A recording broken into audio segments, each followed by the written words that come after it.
ক্ষমতায় যারা থাকে, ক্ষমতার মোহে চতুর্দিকে অন্ধকার দেখে, মনে করে আমার পতন আর হবে না।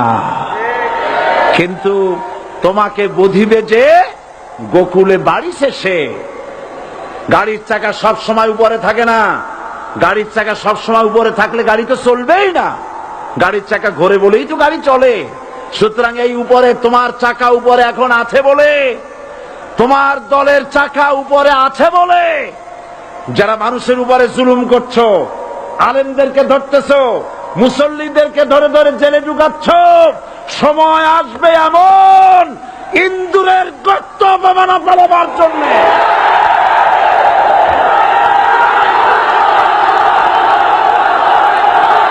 আল্লাহর প্রতি অবিচল বিশ্বাস এবং আস্থার কথা বলেছিলেন শহীদ প্রেসিডেন্ট জিয়াউর রহমান। সেটাকে মুছে ফেলে দিয়ে উনি সেখানে এমন এক আইন মন্ত্রী দিয়েছেন, আমি বলি আমার ভাষায়, সরকারকে ভূতে ধরেছে। ভূতের পা নাকি থাকে পেছনের দিকে, সামনে যত এগোতে চায় তত পেছনে চলে যায়। সরকারে কিসে ধরেছে? ভূতে ধরছে। সরকারের মাথার উপরে চেপেছে বামপন্থীরা। बर्बाद गुलिस्तान के लिए एक ही उल्लू काफी है। गुलिस्तान की हर शाख पे उल्लू बैठे हैं, फिर अंजाम गुलिस्तान क्या होगा?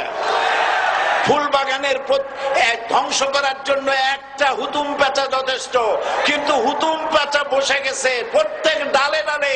ফুল বাগানের অবস্থা কি হবে আল্লাহই জানে। শিক্ষা ব্যবস্থায় তিন নাস্তিক বসা। আইন যাকে দেওয়া হয়েছে তিনি আইনের চেয়ারে বসে সব বেআইনি কথা বলতেছেন। তিনি বলতেছেন ধর্ম ভিত্তিক রাজনীতি চলবে না।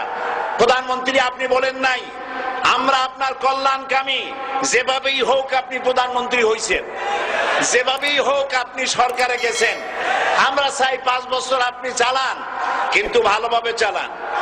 যাদেরকে বসাইছেন এই লোকগুলির একটু চেনেন। এই লোকগুলি হচ্ছে তারা যারা আপনার পিতা স্বাধীনতার স্থপতি প্রেসিডেন্ট মরহুম শেখ মুজিবুর রহমান, যার জনপ্রিয়তা ছিল আকাশচুম্বী, সে আকাশচুম্বী জনপ্রিয়তা থেকে মাটির সাথে ধসিয়ে দিল কারা? তাদেরকে আপনি মন্ত্রী বানিয়েছেন। আপনার পিতার যে দশা তারা করেছিল, এরাও আপনার সেই দশা করে ছাড়বে। তার প্রমাণ হচ্ছে মন্ত্রী বলছে ধর্মনিরপেক্ষ ধর্মভিত্তিক রাজনীতি চলবে না। আপনি বলেন নাই, উনি বলেছেন। আপনি প্রতিবাদ করেন নাই। আপনার প্রতিবাদ না করাটাই ওই বক্তব্য আপনি সমর্থন করেছেন বলে প্রমাণিত হয়ে গিয়েছে। ধর্মভিত্তিক রাজনীতি নিষিদ্ধ ঘোষণা করবার মতো দুঃসাহস করবেন না। ধর্মভিত্তিক রাজনীতি শুধু বাংলাদেশে নয়, ভারতে আছে, শ্রীলঙ্কা আছে, মালদ্বীপে আছে, অস্ট্রেলিয়া আছে, আমেরিকা আছে, নিউ গিনি আছে, অস্ট্রেলিয়া আছে, আমেরিকা আছে, ইউরোপে আছে। পৃথিবীতে গণতান্ত্রিক অন্তত 50টি দেশে ধর্মভিত্তিক রাজনীতি আছে। তারা ইলেকশন করছে এবং ক্ষমতায় গিয়ে তারা পার্লামেন্টে অংশগ্রহণ করছে। বাংলাদেশে ধর্মনিরপেক্ষ রাজনীতি আপনি বন্ধ করতে পারবেন না, অসম্ভব। আইন মন্ত্রী আইন পাশ করে নিষিদ্ধ ঘোষণা করার জিনিস পান নাই। আপনি আইন পাশ করে নিষিদ্ধ করুন, সোনার ছেলেরা টেন্ডারবাজি করতে পারবে না, নিষিদ্ধ। মাস্তানি করতে পারবে না, মেয়েগুলারে SMS করতে পারবে না ফ্রি টক টাইমে, শয়তানি বদমাশি করতে পারবে না, ওজনে কম দিতে পারবে না, খাদ্যে ভেজাল দিতে পারবে না। এইসব নিষিদ্ধ করতে পারবেন না। নিষিদ্ধ করার জিনিস পায় না, ধর্ম নিষিদ্ধ করো। তার মানে ধর্ম নিষিদ্ধ করতে পারলেই বড় বড় বোতল খাওয়া যায়। ধর্ম নিষিদ্ধ করতে পারলেই চুরি করা যায়, ডাকাতি করা যায়, বদমাশি করা যায়। আমার সম্মানিত সেক্রেটারি জেনারেল বলেছেন ক্লাস 9 এর ছাত্রকে অস্ত্রের মামলা দিয়ে রিমান্ডে নেওয়া যায়। এই কাজ আপনারা বন্ধ করে দিন। আমি ছোট্ট একটি কথা বলে বক্তব্য শেষ করব। আপনারা সমস্ত 144 জারি করতেছেন। সব 144 জারি করেন কোরআনের তাফসীরের উপরে। যারা কোরআনের তাফসীরের উপরে 144 চালু করেন, আল্লাহর কাছে জবাব দিতে হবে কিয়ামতের ময়দানে। শেষ কথা বলি, বসেন শেষ কথা বলে যাই।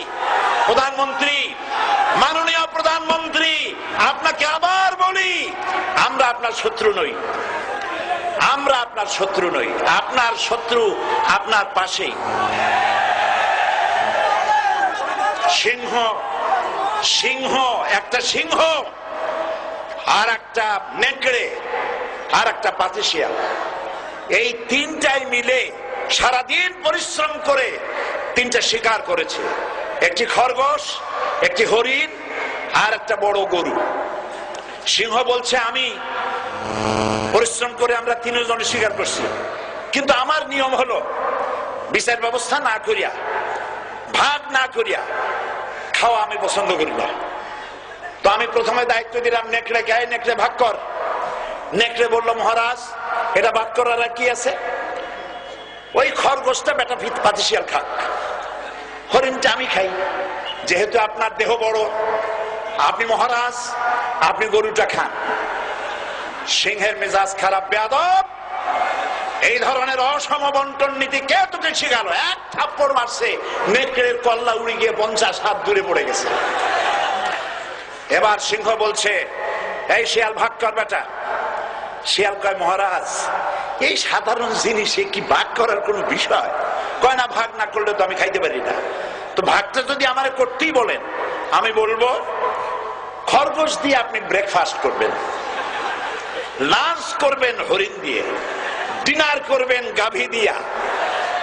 মহারাজ খুব খুশি, হ্যাঁ রে শিয়াল রে, এত সুন্দর ইনসাফ ভিত্তিক বন্টন নীতি কে তোরে শিখালো রে?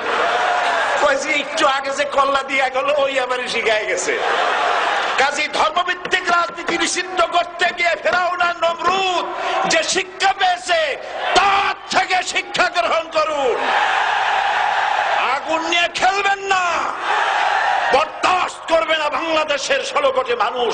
মুসলমান তো দূরের কথা, হিন্দু, খ্রিস্টান, বৌদ্ধ সব ধর্মপ্রাণ ধর্মভিত্তিক রাজনীতি নিষিদ্ধ করার মতো আগুন নিয়ে খেলা বন্ধ করুন, বন্ধ করুন। জনগণ মানবে না, মানবে না, মানবে না। আল্লাহ হাফেজ। বাংলাদেশ জিন্দাবাদ, বাংলাদেশ জামাত ইসলামী জিন্দাবাদ, বীর চট্টলা জিন্দাবাদ।